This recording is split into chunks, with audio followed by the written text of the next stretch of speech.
Welcome to Auckland Netball Centre for the third game of round 2, and what a game it was. It was a repeat of the grand final, the Pulse versus the Stars, but Courtney, the Pulse after that first quarter just absolutely blew the Stars off court. Well, you nailed it right on the head there. There was only one point in it after the first quarter, and then the Pulse, they just shot away and ended up getting the highest score in the ANZ this year, and also beating the Stars by 24 points. The Stars, they really didn't have any answers for the Pulse. The Pulse left off where they started where they left off, and they really have set the benchmark for this year. Yeah, 63-39, that's pretty impressive. And someone that was impressive, it was the MVP, Maddie Gordon, absolutely shone at wing attack. Well, she did. She really controlled this attacking end for the Pulse.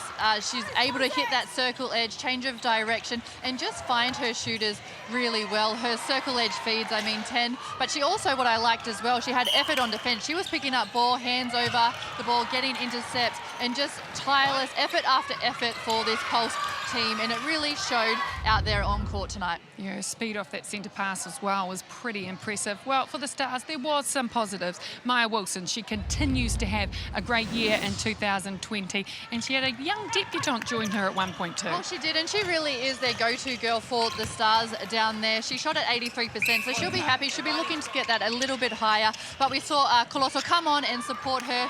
Hume, they started off a bit shaky, and then her and Wilson, they got their combination sorted, but then the Pulse defence, they were so strong. We saw Colosso come on and just add a bit more drive and opening up Maya Wilson more to allow her to turn and hit that post. So if we look at the stats, it's a bit scary reading for the Stars, particularly when you see 95% shooting stat for the Pulse, but it's the turnovers too, wasn't it, Courtney? Well, it was, and the Stars, they just gave away too much ball, throwing long cross-court balls, which is exactly what the Pulse defence was setting up, and you can see it there in the intercepts, 11 intercepts, and when you've got people like Emiliana Canazio, Maddie Gordon, Claire Kirsten picking up the intercepts as well, that you know that the defensive work is working for this Pulse side.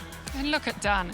43 from 45. In fact, between the two Pulse shooters, only 3 goals missed. That's pretty impressive, and you can't ask for much more other than 100%, but they were very nearly there. So if we look at the results so far in round 2, it was the Mystics. They won over the Magic 47-40, denying the Magic a bonus point. Then it was the Tactics. They have the new player in Tapia Selby Rickett. She looked good in the colour red, and she helped her side win 43-36.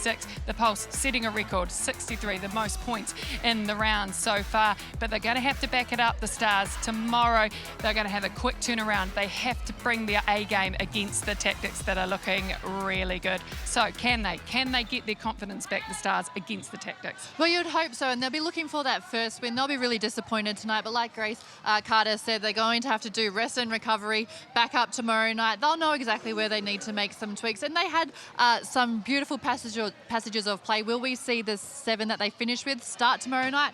I'm not sure, but it's something to look forward to. I'll tell you what, the Stars, or not the Stars, the Pulse, they're going to be happy. They're going to get on that chartered plane. It was a big match, and they won it 63-39.